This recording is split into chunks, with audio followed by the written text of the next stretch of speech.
اعوذ باللہ من الشیطان الرجیم بسم اللہ الرحمن الرحیم کذب اصحاب الایکۃ المرسلین اذ قال لهم شعیب الا تتقون انی لکم رسول امین فاتقوا اللہ واطیعون وما اسألکم علیہ من اجر ان اجری الا علی رب العالمین۔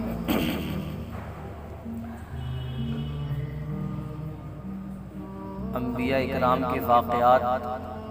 چل رہے ہیں۔ حضرت موسیٰ، حضرت ابراہیم، حضرت ہود، حضرت نوح، حضرت لوط، حضرت صالح، ان کا بیان ہو چکا، اور آج حضرت شعیب علیہ السلام کا واقعہ ذکر کیا جا رہا ہے، جو آخری واقعہ ہے۔ اس کے بعد واقعات کو یہیں پر روک دیا جائے گا۔ جس طریقے سے دیگر انبیاء اکرام نے دعوت و تبلیغ کی تھی، لوگوں کو سمجھایا تھا، وہی دعوت حضرت شعیب علیہ السلام نے کی۔ حضرت شعیب علیہ السلام جس قوم کی جانب بھیجے گئے تھے رسول بنا کر، یہ ایک جنگل میں قوم رہا کرتی تھی جس کے آس پاس بہت گھنے درخت اور جھاڑیاں تھیں، جس کی بنیاد پر اس کو اصحاب الایکہ کہا گیا، یعنی بن والے۔ ایکہ عربی میں بن کو کہتے ہیں۔ تو اللہ پاک نے فرمایا، جب حضرت شعیب علیہ السلام ان لوگوں کے پاس گئے اور ان کو بتایا کہ میں اللہ کا رسول ہوں اور تم میری دعوت کو مانو، اللہ کی عبادت کرو، برائیوں کو چھوڑ دو، تو اس قوم نے حضرت شعیب علیہ السلام کو جھٹلایا۔ اللہ پاک فرماتا ہے کذب اصحاب الایکۃ المرسلین، بن والوں نے حضرت شعیب کو جھٹلایا، جبکہ ان سے حضرت شعیب نے کہا تھا کہ میں اللہ کا رسول ہوں، تو تم اللہ سے ڈرو اور میری اطاعت کرو، میری بات مانو۔ وما اسألکم علیہ من اجر ان اجری الا علی رب العالمین۔ جس طریقے سے دیگر انبیاء اکرام نے یہ کہا تھا کہ میں دعوت و تبلیغ پر تم سے کوئی اجر نہیں مانگتا، کسی چیز کا مطالبہ نہیں کرتا، یہی بات حضرت شعیب علیہ السلام نے بھی کہی کہ میں اپنی دعوت پر، میں تم کو جو دعوت دیتا ہوں، تبلیغ کرتا ہوں، اس پر تم سے کوئی معاوضہ نہیں مانگتا، بلکہ میرا معاوضہ اللہ رب العالمین کے ذمہ کرم پر ہے۔ اب ہر قوم کے اندر ایک برائی تھی۔ قوم لوط کے اندر لواطت کرتے تھے، قوم عاد کے اندر راستوں میں بیٹھ جاتے تھے، لوگوں کو پریشان کرتے تھے، قوم نوح کے اندر الگ الگ، ہر قوم کی ایک الگ برائی تھی۔ تو حضرت شعیب علیہ السلام کی جو قوم تھی، اس قوم کے اندر جو برائی سب سے زیادہ ابھری ہوئی تھی وہ یہ کہ یہ لوگ ناپ تول میں بہت کمی کیا کرتے تھے، یعنی سودا بیچتے، جو ناپ کر بیچا جاتا ہے، جو سامان جو تول کر بیچا جاتا ہے، تو اس میں یہ کمی کیا کرتے تھے۔ کمی کرنے کا ان کا طریقہ ایک تو یہ تھا کہ ان کے واٹ مان لیجیے کم ہو، جیسے کہ آج بھی ہمارے دور میں کچھ لوگ سامان بیچتے ہیں تو باٹ کم رکھتے ہیں، وہ 1 کلو میں 50 گرام ڈنڈی مار دیتے ہیں، یا 100 گرام کا کم باٹ ہوتا ہے ان کا۔ اسی طریقے سے اس قوم کے پاس یہ جو ناپ تول کیا کرتے تھے، اس میں بہت زیادہ کمی کیا کرتے تھے۔ حضرت شعیب علیہ السلام نے ان کو یہی سمجھایا کہ تم حق کسی کا مت مارو، بلکہ جس کا جو حق ہے اس کو دو، ناپ تول میں کمی بالکل مت کرو۔ اوفوا الکیل، جب تم ناپو کسی چیز کو تو پورا پورا ناپو۔ جیسے کہ کچھ لوگ ہوتے ہیں، ناپنے کا جو آلہ ہوتا ہے اس کو نیچے سے بالکل پچکا دیتے ہیں، تو اس میں آدھا آدھا کر دیتے ہیں۔ اسی طریقے سے تو حضرت شعیب علیہ السلام نے کہا کہ جب تم ناپو کسی بھی چیز کو، کوئی چیز بیچو، چاہے خریدو یا بیچو، تو پورا ناپ کر لو اور پورا ہی ناپ کر دو۔ وَلَا تَكُونُوا مِنَ الْمُخْسِرِينَ، اور بالکل بھی کچھ کم مت کرو۔ وَزِنُوا بِالْقِسْطَاسِ الْمُسْتَقِيمِ، اور جب تم کوئی چیز تولو تو سیدھی ترازو سے تولو۔ بالکل جو تولنے والوں کا ایک فن ہوتا ہے کہ وہ تول لیں گے اور آپ کو پتہ نہیں چلے گا، ڈنڈی مار دیں گے، تو اس کے تعلق یہ قوم اس میں بہت ماہر تھی۔ سامنے تولتے تھے لیکن پھر بھی ڈنڈی مار دیتے تھے، تو حضرت شعیب علیہ السلام نے فرمایا کہ جب تم ناپو تو پورا ناپو، وزنوا بالقسطاس المستقیم، اور جب تولو تو سیدھی ترازو سے تولو، بالکل کسی طریقے سے کچھ بھی کمی بیشی نہیں ہونی چاہیے۔ وَلَا تَبْخَسُوا النَّاسَ أَشْيَاءَهُمْ، اور لوگوں کو ان کا پورا پورا مال دو، ان کی اشیاء میں کمی نہ کرو۔ وَلَا تَعْثَوْا فِي الْأَرْضِ مُفْسِدِينَ، اور زمین میں فساد برپا مت کرو۔ یعنی ان کی ایک چیز یہ بھی تھی، ایک برائی، ایک تو یہ تھا کہ ناپ تول میں کمی کیا کرتے تھے، دوسری جو ان کے اندر برائی پھیلی ہوئی تھی وہ یہ کہ یہ ایک دوسرے کی کھیتیاں بھی برباد کر دیا کرتے تھے۔ اگر کسی کی کھیتی زیادہ اچھی نظر آئی اور اپنی ہارتی نظر آئی تو اس میں جانور دوڑا دیے، اس کھیتی کو اجاڑ دیا۔ یعنی دوسرے کی کھیتی کو برباد کرنا، اپنی کھیتی اگر اچھی نہیں ہے۔ تو حضرت شعیب علیہ السلام نے یہ بھی سمجھایا کہ زمین کے اندر فساد برپا مت کرو۔ وَاتَّقُوا الَّذِي خَلَقَكُمْ وَالْجِبِلَّةَ الْأَوَّلِينَ، اور ڈرو اس اللہ سے جس نے تم کو پیدا کیا اور تم سے پہلے لوگوں کو پیدا کیا۔ یعنی تمہارا جو خالق و مالک ہے،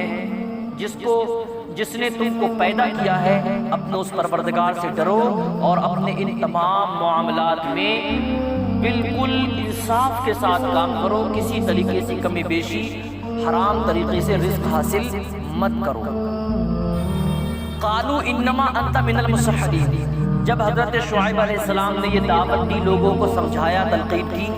تو پہلے سے ہی یہ رہا ہے کہ جو بھی حق کی دعوت دیتا ہے اس کو یا تو مجنون کہا جاتا ہے، یا دیوانہ کہا جاتا ہے، یا پھر اس کو پاگل یا جادوگر کہہ دیتے ہیں، معاذ اللہ رب العالمین۔ تو آپ کی قوم نے بھی آپ سے کہا انما انت من المسحرین، تم پہ جادو ہو گیا ہے جو تم ایسی بہکی بہکی باتیں کر رہے ہو۔ یعنی ہم جو کام کر رہے ہیں پہلے سے کرتے آ رہے ہیں، تم ایک نئے آدمی آئے ہو جو کہتے ہو میں اللہ کا رسول ہوں، اور پورا پورا تولو کہ اس کے اندر کمی مت کرو، کہ کسی کی کھیتی برباد مت کرو، کہ زمین میں فساد برپا مت کرو، عجیب باتیں کرتے ہو تم، ایسا لگتا ہے جیسے تم پہ جادو ہو گیا ہے۔ وما انت الا بشر مثلنا، اور بولے کہ تم ہماری ہی طرح تو ہو، جیسے ہم ہیں ویسے ہی تم ہو، ہم میں تم میں کوئی فرق تھوڑی ہے، تم بھی کھاتے ہو ہم بھی کھاتے ہیں، تمہاری دو ہاتھ پیر ہمارے دو ہاتھ پیر، تمہاری بھی آنکھیں ہماری بھی آنکھیں، تو جیسے ہم انسان ویسے تم انسان، پھر تم کیسے کہتے ہو کہ تم اللہ کے رسول ہو؟ تو انبیاء اکرام کو پہلے سے ہی اس طریقے کے طعنے دیے جاتے تھے، تو بولے وما انت الا بشر مثلنا، تم تو ہماری طرح ہو، وان نظنک لمن الکاذبین، اور ہم تو تمہیں جھوٹا سمجھتے ہیں، معاذ اللہ رب العالمین، کہ تم یہ جو باتیں کر رہے ہو تم جھوٹ بول رہے ہو۔ فاسقط علینا کسفا من السماء ان کنت من الصادقین، پھر یہ لوگ بولے اگر تم واقعی سچے ہو، تو دیکھو انہوں نے مطالبہ کیا کیا، بولے اگر تم واقعی سچے ہو، جیسا تم کہتے ہو کہ رسول ہو اللہ کے، اور تم واقعی اللہ کے رسول ہو، سچے ہو، تو بولے فاسقط علینا کسفا من السماء، ایسا کرو ہمارے اوپر آسمان کا کوئی ٹکڑا گرا دو، ہمارے اوپر عذاب لے آؤ، تم اللہ سے کہو کہ اللہ ہمارے اوپر عذاب بھیج دے، اور آسمان کا کوئی ٹکڑا توڑ کر ہمارے اوپر گرا دے تاکہ ہم اللہ کو برباد ہو جائیں۔ ان لوگوں نے عذاب کا مطالبہ کیا۔ حالانکہ کفار مکہ نے بھی کہا تھا، جب اللہ کے رسول صلی اللہ علیہ وسلم دعوت و تبلیغ کیا کرتے تھے تو وہ یہی کہا کرتے تھے اگر تم سچے ہو تو لے آؤ عذاب اپنے رب کا۔ نمرود نے بھی کہا تھا، نمرود کی قوم نے بھی کہا تھا حضرت ابراہیم سے کہ اگر تم سچے ہو تو لاؤ کوئی اللہ کا عذاب لے کر آؤ، اور فوج تو بہت دور کی بات، نمرود نے تو یہ کہا تھا کہ تمہارے اللہ کے پاس تو فوج کے نام سے کوئی مچھر بھی نہیں ہے۔ تو حضرت ابراہیم نے کیا کہا تھا، اللہ اس کے لیے کوئی مچھر تو فوج بھیج دے، تو مچھروں کی فوجی تو آئی تھی جو ہلاک و برباد کیا تھا نمرود کو۔ اسی طریقے سے کفار و مشرکین نے انبیاء کرام سے مطالبات کیے کہ تم لاؤ کوئی فوج لے کر آؤ، اپنا عذاب لے کر آؤ اگر تم سچے ہو۔ تو یہ قومیں اصحاب الایکہ والے یعنی حضرت شعیب علیہ السلام کی جس قوم کی طرف نبی اور رسول بنا کر بھیجے گئے تھے، یہ لوگ بولے کہ تم آسمان سے ہمارے اوپر کوئی ٹکڑا گرا دو، ان کنت من الصادقین، اگر تم سچے ہو۔ قال ربی اعلم بما تعملون، حضرت شعیب علیہ السلام بولے کیونکہ انبیاء کرام بہت نرم مزاج اور ہر ایک چیز سے آگاہ، انسانوں میں سب سے زیادہ عقل مند ہوتے ہیں، ان کو معلوم تھا کہ جب عذاب آئے گا تو بچتا کچھ نہیں ہے، جب عذاب آتا ہے تو پھر بستیاں کی بستیاں تباہ و برباد ہو جاتی ہیں۔ تو حضرت شعیب علیہ السلام نے کہا قال ربی اعلم بما تعملون، میرا رب بہتر جانتا ہے جو تم کرتے ہو، وہ عذاب دے گا یا نہیں دے گا، کب دے گا یہ اس کی مرضی پر ہے، وہ جانے۔ میرا کام جو تھا دعوت تبلیغ کا تھا، سمجھانے کا تھا، تم سمجھ جاؤ تو اچھی بات، نہیں سمجھتے ہو تو وہ قہار و جبار ہے، اب تم جانو اور وہ جانے اللہ رب العالمین کیا کرے گا تمہارے ساتھ۔ تو فرمایا میرا رب بہتر جانتا ہے تمہارے کاموں کو، تم کیا کرتے ہو۔ فَكَذَّبُوهُ، تو جب انہوں نے جھٹلایا حضرت شعیب علیہ السلام کو، فَأَخَذَهُمْ عَذَابُ يَوْمِ الظُّلَّةِ، تو ان کو آ لیا عذاب نے،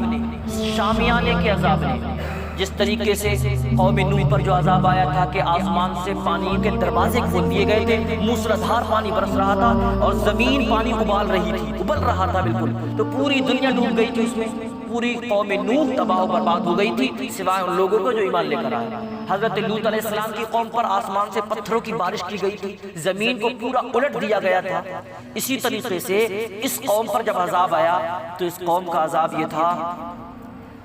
تقریباً 7 دن لگاتار اتنی بھیانک گرمی پڑی کہ جہاں جاتے تھے مارے گرمی کے ٹھکانہ ہی نہیں تھا۔ تہ خانوں کے اندر جاتے تھے تو وہاں پر گرمی، پیڑ پودوں کے نیچے جاتے تھے تو وہاں پر گرمی، تقریباً 1 ہفتہ بے انتہا گرمی پڑی۔ جب یہ بالکل بے چین ہو گئے، بوکھلا گئے، تو 8ویں دن ایک بادل نمودار ہوا، سیاہ بادل، اس کے نیچے ٹھنڈی ٹھنڈی ہوائیں چل رہی تھیں۔ ان لوگوں نے جب اس بادل کو دیکھا، اس کے نیچے ٹھنڈی ٹھنڈی ہوائیں دیکھی، تو تمام لوگ بھاگتے ہوئے اسی کے نیچے پہنچ گئے۔ جب سب لوگ وہاں پر جمع ہو گئے تب اس بادل میں سے اچانک آگ برسنا شروع ہو گئی، اور جب آگ برسی تو جتنے بھی لوگ تھے سب جو کہ وہاں جمع ہو گئے تھے پریشان ہو کر، سب کے سب اس آگ میں جل کر خاک ہو گئے، سوائے ان لوگوں کے جو حضرت شعیب علیہ السلام پر ایمان لے کر آئے تھے۔ تو اللہ پاک نے فرمایا فَكَذَّبُوهُ، ان لوگوں نے جھٹلایا حضرت شعیب کو، فَأَخَذَهُمْ عَذَابُ يَوْمِ الظُّلَّةِ، تو شامیانے کے عذاب نے ان کو آ لیا، کیونکہ بادل جو تھا وہ شامیانے کے مانند تھا، بالکل قریب ہو گیا تھا۔ إِنَّهُ كَانَ عَذَابَ يَوْمٍ عَظِيمٍ، ایک بہت بڑے عذاب کے دن نے۔ ان فی ذالک الآیہ، بے شک اس میں عبرت ہے،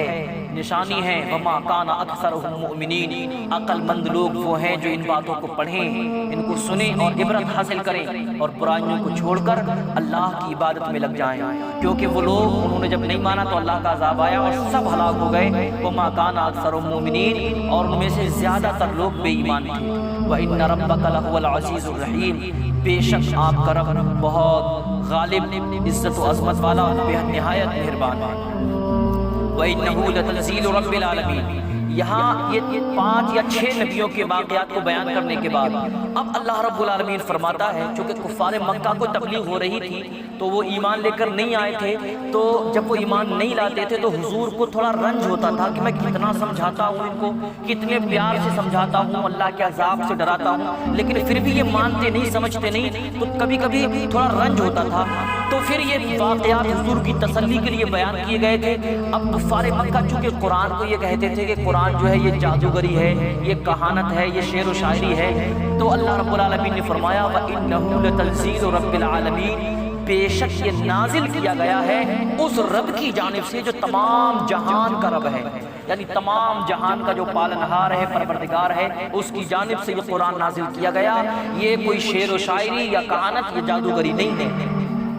نزل بہ الروح الامین، اور اس کو لے کر کون آئے تو کہا نزل بہ الروح الامین، اس کو حضرت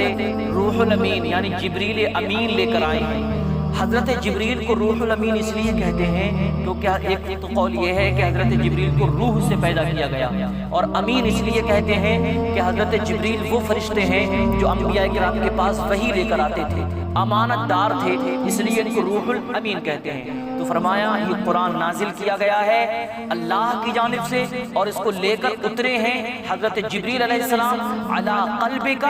اے پیارے حبیب آپ کے دل پر اس کو نازل کیا گیا۔ اور نازل کیوں کیا گیا؟ لِتَكُونَ مِنَ الْمُنذِرِينَ، تاکہ آپ ڈرانے والوں میں سے ہو جائیں، لوگوں کو ڈر سنائیں، لوگوں کو یہ قرآن پڑھ پڑھ کر سنائیں اور لوگ ڈریں، لوگ اللہ کے عذاب سے ڈریں، عبرت حاصل کریں، برائیوں کو چھوڑیں اور اچھے کاموں میں لگ جائیں۔ اللہ رب العالمین سے دعا ہے مولا تبارک و تعالی ہم سب کو قرآن مقدس پر عمل کرنے کی توفیق عطا فرما، اے پاک پروردگار عالم تمام برائیوں سے بچنے کی توفیق عطا فرما، ہمارے دلوں کے اندر نیکی کی محبت، برائی سے نفرت پیدا فرما، راہ مستقیم پر گامزن فرما، ہمارے معاشرے کے اندر تمام برائیوں کا خاتمہ کرنے کی توفیق عطا فرما، آمین۔ وصلی اللہ تعالی علی خیر خلقہ ونور عرشہ محمد وعلی آلہ واصحابہ اجمعین برحمتک یا ارحم